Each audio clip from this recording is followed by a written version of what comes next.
नमस्कार, आप सभी का मेरा फार्म हाउस पे स्वागत है। आज हमारे साथ मौजूद है एमएल मदान जी। तो आइए आज हम इनसे जानते हैं कि इनको अभी रिसेंटली पद्मश्री अवार्ड से नवाजा गया है साइंस एंड टेक्नोलॉजी में अच्छे कार्य करने के लिए।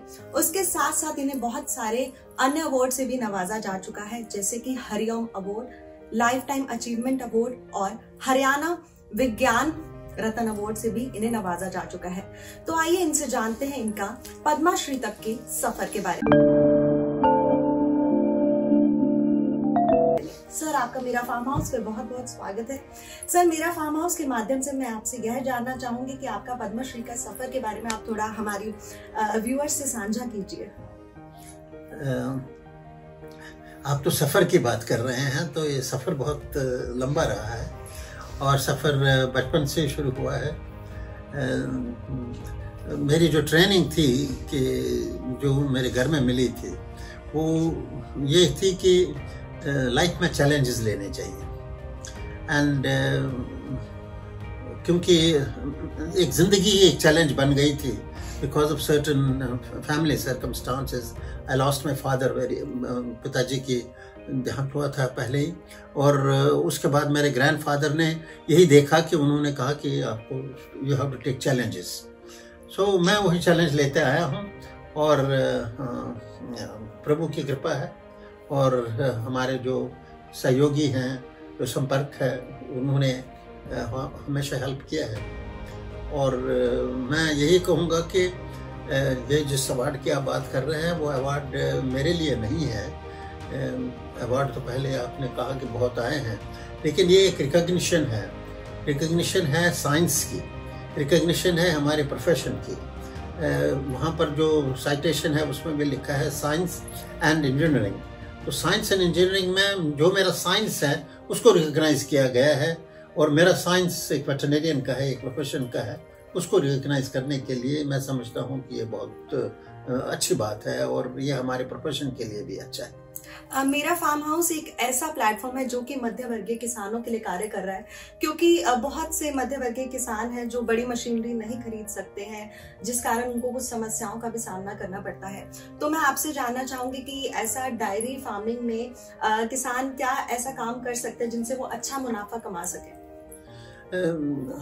जो हमारा आज का नए युग का भारत है उसमें हम देखते हैं कि जो हमारा कृषि प्रधान देश है, और कृषि प्रधान देश में लाइव स्टॉक का रोल दिन ब दिन बढ़ता जाता है। पहले जो था उसमें हमारा जो जीडीपी है, मतलब हमारी जो आय है सारे देश की, उसमें एक योगदान रहता है लाइव स्टॉक का भी और उसमें कृषि का भी, और क्रॉप साइंसेस जिसको हम कहते हैं। पहले क्रॉप साइंसेस का उसका योग बहुत होता था। अब आहिस्ता आहिस्ता आहिस्ता है लाइव स्टॉक का जो तकरीबन 26% आज से 10 साल 15 साल पहले था, वो अब 42-43% कुछ स्टेट्स में होने लगा। और उसमें इम्पोर्टेंट चीज़ ये है कि जिन स्टेट्स में योगदान लाइव स्टॉक का जीडीपी में है, हमारे जो आय है, देश की आय है, उसमें जहाँ पर लाइव स्टॉक का कंट्रीब्यूशन ज़्यादा है वहाँ पर गरीबी बिल्कुल कम है। तो अगर हमने एक बेसिक चीज़ को कहता है कि एक गरीबी को के तरफ जाना है, उसको हटाना है, और अगर हमने उनको लाइफ इंडेक्स देना है कि मतलब वो जिंदगी के अच्छे तरीके से रहें, इसके लिए ये है कि हमें लाइफ स्टॉक की तरफ ज़्यादा और ज़्यादा जाना है। क्यों आजकल इसके लिए 3 बड़ी ज़रूरी चीज़ें हैं। पहली चीज़ कि हमारी जो न्यूट्रिशन लेवल है, न्यूट्रिशन सिक्योरिटी इस देश में अगर चाहिए, वो हमें न्यूट्रिशन सिक्योरिटी खाली हमें लाइव स्टॉक प्रोडक्ट से ही मिल सकती है, क्योंकि लाइव स्टॉक प्रोडक्ट्स में जो सबसे बड़ी चीज़ है दूध है, और वो दूध जब तक कि हर आदमी, हर शख्स के पास, हर जीवनी के पास पहुँचे, तब तक ये हमें वो पूरा न्यूट्रिशन नहीं मिलता है। और दूध के साथ साथ फिर अंडे है, फिर उसके साथ है पोल्ट्री है, जिनकी वजह से न्यूट्रिशनल सप्लीमेंटेशन हो रही है। और वो न्यूट्रिशनल सिक्योरिटी हमें क्रॉप एंड राइस में, या क्रॉप से और राइस और वीट से नहीं आ सकती है, क्योंकि कुछ ऐसे तत्व होते हैं, अमाइनो एसिड्स हैं, जो कि लाइव स्टॉक प्रोडक्ट्स में ही हैं और क्रॉप्स में नहीं है, उसमें कमी है उस चीज़ की। तो जो हमारी नर्सिंग मदर्स हैं, जो शिशु हैं, जो नए बच्चे हैं, उनकी मॉर्टेलिटी को ख़त्म करने के लिए तो ये ज़रूरी है। ये एक। दूसरी चीज़ है कि जो हमारे पास देश में तकरीबन 77-78% लोग हैं, प्रतिशत लोग ऐसे हैं जो कि भूमिहीन हैं, उनके पास भूमि नहीं है। और वही लोग जो है वो रहते कैसे हैं? वो रहते इसलिए हैं कि उनके पास 1 या 2 या 3 पशु हैं, और पशु के जरिए ही उनकी आमदनी इनकम होती है। और अगर हम उनको लाइफ बेटर बनाना चाहते हैं तो हमें वही माध्यम यूज करना चाहिए जिस माध्यम से वो अपनी रोजगार बनाते हैं, और वो है पशुधन। तो उसके लिए हमें बहुत ज़रूरी है लाइफ स्टॉक का। और तीसरी चीज़ जो है वो ये है कि लाइफ स्टॉक एक ऐसी चीज़ है जिसमें हमारा इस वक्त सारी फैमिली इन्वॉल्व होती है। ये मतलब कि हमारे लिए स्पेशली जो हमारी माताएं हैं, जो बहनें हैं, जो गांव में रहती हैं, उनके इससे एम्पावरमेंट हुई है। क्योंकि अब इससे जो आय आती है, हर रोज़ की आय आती है, वो पहले जो हेड होता था उसमें फैमिली में उसको चला जाता था, लेकिन अब ये उनके हाथ में आता है। तो उनके हाथ में पैसा आता है, उनको हाथ में रियलाइजेशन आती है कि हमारा सोसाइटी में कितना अच्छा रोल है, और उस रोल को बढ़ाने के लिए हमारा ये लाइफ स्टॉक को भी वो इम्पोर्टेंस देनी चाहिए। सर, हम आए दिन बहुत से किसानों, डायरी फार्मर्स से मिलते हैं, तो ना बहुत सारे लोगों का ये हमसे पूछना होता है जिनको अभी नॉलेज नहीं होती है इतनी ज़्यादा, कि उन्हें कौन सी गाय का पालन करना चाहिए जिससे वो अच्छा मुनाफा कमा सके। या जैसे कि कुछ की ये भी परेशानी का सामना करना पड़ता है कि हमारे गाय कम दूध देती है, तो अगर वो कम दूध देगी तो डायरी फार्मर को तो उससे नुकसान है। तो इन दोनों चीज़ों से कैसे वो निकल सकते हैं बाहर? आपने वो सवाल पूछा जो आज से तकरीबन 40 साल मुझसे पूछा गया था जब मैं किसी बातचीत में बैठा हुआ था। उस वक्त भी ये सवाल था और ये सवाल आज भी है।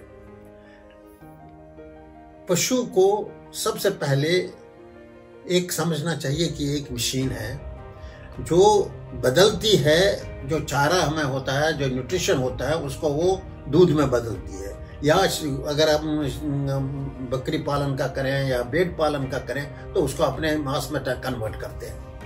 तो इसके लिए पहली चीज़ क्या है? पहली चीज़ न्यूट्रिशन है। तो जो भी फार्मर वो ये कहता है कि मेरे पास गाय जो होनी चाहिए उन्नत किस्म की गाय होनी चाहिए। अगर उसके पास उन्नत किस्म के पास वो 12 लीटर, 14 लीटर, 18 लीटर दूध देती है तो उसके लिए उसको 12 लीटर के लिए चारा भी उसी तरह चाहिए। अगर उसके पास वो रिसोर्सेज नहीं है जिसके साथ वो उनको फीड अप करे, तब वो उस बहुत हाई प्रोड्यूसिंग गाय इसको रखने का उसके लिए चाहिए नहीं। वो आहिस्ता आहिस्ता वो स्टेप करना चाहिए कि अगर जब उसके पास 4 लीटर की है तो उसके लिए पहले चारा करे। जब उसकी इकोनॉमिक स्टेबिलिटी हो जाएगी, आर्थिक स्टेबिलिटी हो जाए उसको, तब वो उसको और ऊपर जाना चाहिए, तब 10 लीटर का, 15 लीटर का।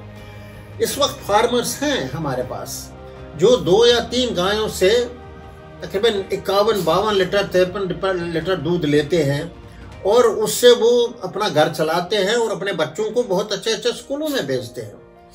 वो गाय है जो हमारे पास वो जिसके दूध तकरीबन 20 किलो, 22 किलो, 23 किलो दूध आता है। वो हैं जो हमारे विदेशी नस्ल के हैं या विदेशी नस्ल के जो क्रॉसब्रेड एनिमल जो पैदा हुए हैं। आज से तकरीबन 20 साल पहले ये कहा फार्मर ये कहता जाता है जी ये विदेशी नस्ल का है, इसमें बीमारी हो जाती है, इस करके हम उसको रख नहीं सकते हैं। लेकिन आजकल आप देखिए, स्पेशली हमारे हरियाणा, पंजाब में देखिए, वो विदेशी नस्ल को बढ़ाते जाते हैं ताकि उनकी जो दूध की मात्रा हो वो बढ़ती जाए। क्यों? क्योंकि उनके पास साधन आते हैं, उनके पास चारा का साधन है और चारे के साधन के साथ साथ उनपे मार्केटिंग का पॉसिबिलिटी है। मतलब अगर दूध बना उसका कोई फायदा नहीं अगर ये कंज्यूमर तक नहीं पहुंचे। और ये पेरिशेबल कमोडिटी है, ये नहीं है कि आज आपका बना गुंदुम आपके खेत से हो गया, जो हम कहते हैं वीट अपने खेत से हो गया, बिन में रख दिया, जब मर्जी हो तब बेच दी। लेकिन ये है कि हर रोज का जो प्रोडक्शन होता है वो मार्केट तक पहुंचनी चाहिए, तभी उसके साथ उसका पैसा मिल सकता है। तो ये साइकिल जो है, फार्मिंग के लिए आपको कौन सा जानवर चाहिए, भैंस चाहिए, गाय चाहिए, देसी गाय चाहिए, जो हमारी क्रॉसब्रीड जानवर चाहिए, इस चीज पर निर्भरित है कि आपके पास साधन क्या है।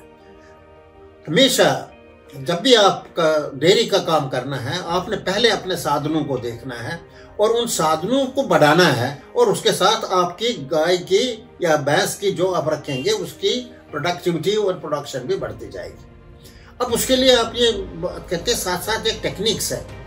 पहले जो हमारे पास टेक्निक्स नहीं थे, आजकल हमारे पास टेक्निक्स है जिससे हम नस्ल की सुधार ज़्यादा तेज कर सकते हैं। जो मॉडर्न टेक्नोलॉजीज है, एम्ब्रियो ट्रांसफर है, IVF है। अब IVF को हम लोगों के घरों के पास करते हैं, ताकि अगर एक बहुत अच्छी नस्ल की गाय है जिसके पास तकरीबन वो 6000, 7000, 8000 लीटर दूध देती है, तो उससे साल में एक बच्चा आ सकता है। लेकिन ये जो आधुनिक तरीके हैं जिनको हमने अपनाया है, जिस पर हमने काम भी किया है, उससे क्या होता है, एक साल में वो 8 या 9 या 10 बच्चे भी ले सकते हैं उसी एक गाय से। और हमने किया है, यहाँ पर हमारे पास है कि जिस पर हमने एक गाय से 10 बच्चे लिए हैं एक साल में, और वो बहुत उन्नत किस्म की गाय थी। वो कैसे किया कि उसको हम प्रत्यारोपण करते हैं, एम्ब्रियो का जो भ्रूण होता है उसका प्रत्यारोपण करते हैं। और ये टेक्नोलॉजी जो थी हमने और आगे बढ़ाया कि जो पहले भ्रूण होता था वो जिस्म के अंदर होता था, बॉडी के अंदर होता था, जो जिसका हम समझते हैं कि किसान भाई समझते हैं गर्भाशय में होता है, लेकिन अब वो गर्भाशय के बाहर करते हैं, उसको एक टेबल पर बनाते हैं और उसको इन विट्रो फर्टिलाइजेशन कहते हैं। जो हमने विश्व का सबसे पहला बच्चा जो कटरा भैंस का हुआ था, वो हमारे यहाँ पर लेबोरेटरी में हुआ था, जो जिस पर हमने काम किया है। और इसको आगे और बढ़ाने के लिए अगर हमने बहुत ही अच्छा नस्ल का एक जानवर है, फॉर एग्जांपल ये देखा जाए कि हम मिसाल के तौर पर कहें कि एक बुल जो भैंस का नस्ल का है, मतलब बफालो के नस्ल का है, और उसमें हमें चाहते हैं कि ऐसे ही बुल हमें और होना चाहिए। हमने इसी बुल के इसी तरह के कई बनाए, कई बुल जिसको क्लोनिंग कहते हैं, तो वो क्लोनिंग टेक्निक इसको और आगे है। तो ये तरीके जहां पर ये साइंस है, वहां पर एक आर्थिक स्थिति क्या है फार्मर की, उसके पास क्या भूमि नहीं है, अगर है तो उसके पास वो उसके लिए फीड और न्यूट्रिशन को कैसे यूज करें, ये सारा चीज देख के ही वो फैसला ये करेगा कि मुझे एक 4 लीटर वाली गाय चाहिए, वो देसी गाय हो सकती है। अगर 10-12 लीटर की गाय चाहिए तो देसी गाय कुछ है जो अच्छी नस्ल की है, हमारे पास देश में है, जो इतना दूध देती है। और अगर इससे भी ज्यादा दूध चाहिए तो फिर हमारे पास प्योर ब्रेड या क्रॉस ब्रेड जानवर हैं, वो मिलते हैं।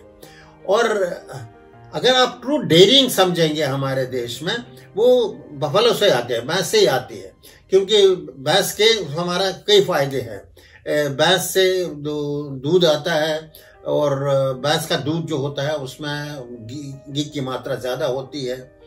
और दूसरा चीज है कि भैंस के जो अवस्थी होती है वो ज्यादा लंबी होती है। और जो उसके कटड़ा आता है, जो मेल आते हैं, वो मेल तो बाकी काम के नहीं है, दूध के काम के नहीं, लेकिन वो मेल को अगर आप बढ़ा दें, उनके लिए मार्केट है, उसको इंटरनेशनल मार्केट है। हमारा यहाँ से विश्व का सबसे बड़ा मार्केट जो मीट का है, वो हमारे भैंस के मीट पर ही डिपेंडेंट है, उससे एक्सपोर्ट होता है। और ये फार्मर के लिए एक एडिशनल इनकम है, और ये एडिशनल इनकम से भैंस एक इस वक्त ज्यादा जरूरी हो गई है किसान के लिए। हमारे हरियाणा में एक टाइम पर मैं जुड़ा रहा हूँ हरियाणा के किसानों के साथ। एक टाइम में हरियाणा में गाय 50% थी और भैंस 50% था। आहिस्ता आहिस्ता वो गाय कम होती गई और भैंस अब 50% तक पहुंच गई, क्योंकि उसमें से उन्होंने देखा कि उनकी प्रॉफिटेबिलिटी, उनसे फायदा उनसे ज्यादा होता। और किसान के लिए सबसे पहली चीज यही है, देखिए कि वो देखता है उसका फायदा कहाँ है, उस तरफ जाता है। एमएल मदान जी, जिन्होंने हमारे साथ साझा किया कि कैसे किसान भाई डायरी फार्मिंग में अच्छा मुनाफा कमा सकते हैं। अगली बार फिर लौटेंगे किसी नई वीडियो के साथ, तब तक देखते रहिए मेरा फार्म हाउस। धन्यवाद।